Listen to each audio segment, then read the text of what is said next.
আসসালামু আলাইকুম। আপনারা সবাই কেমন আছেন?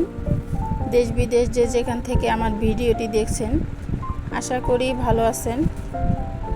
তো আজকেও সকাল সকাল রান্না করতে চলে আসলাম।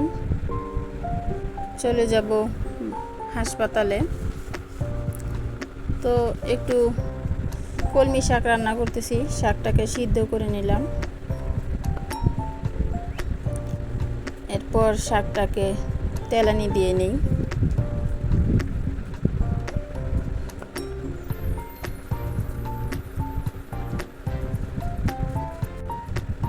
খুব শর্টকাট রান্না, হাতেও সময় কম। রান্নাটা শেষ হলেই বড় বোনের মেয়েকে নিয়ে হাসপাতালে যাব।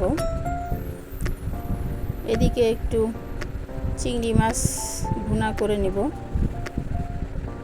পেঁয়াজটার সাথেই চিংড়ি মাছটা দিয়ে নিলাম।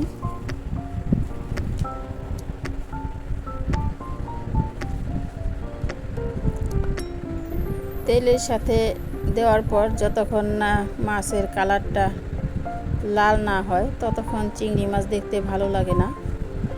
তো এখন দেখতে ভালোই লাগছে।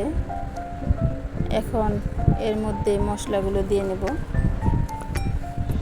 খুব সামান্য পরিমাণে আদা রসুন বাটা আর লবণটা দিয়ে একটু ভেজে নেই।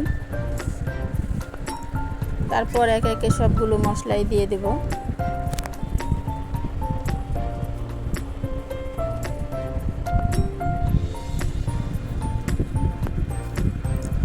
ভিডিওটি ভালো লাগলে একটা লাইক কমেন্ট শেয়ার করে দিবেন আর চ্যানেলটাকে সাবস্ক্রাইব করে পাশে থাকবেন। আর যদি ফেসবুক থেকে দেখে থাকেন তাহলে অবশ্যই একটা ফলো দিয়ে দিবেন। যারা এই কাজটি করে ফেলেছেন তাদের অসংখ্য ধন্যবাদ।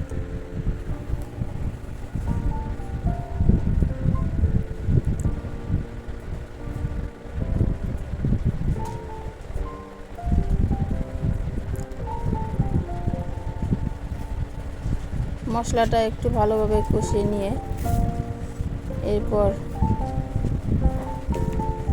সামান্য পরিমাণে ঝোলের পানি দিয়ে নিলাম।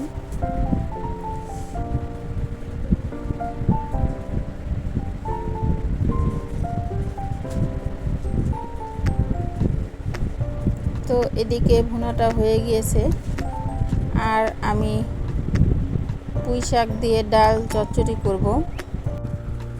শাকের সাথে সব ধরনের মশলাগুলো দিয়ে হাতে মাখিয়ে এটাকে রান্না করে নিলাম। আর এখন চলে যাব হাসপাতালে। এরপর বিকালে বাসায় চলে আসলাম। তো আমি একটা নদী পার হব। দেখেন এক সাইডে গ্রামের দৃশ্যগুলো কতটা সুন্দর লাগছে। এত সুন্দর জায়গাটি দেখে আমি এখন চলে যাব ওই ব্যস্ত শহরে। তো ভিডিওটি আজকের মতো এ পর্যন্তই। সকলে ভালো থাকবেন। আসসালামু আলাইকুম।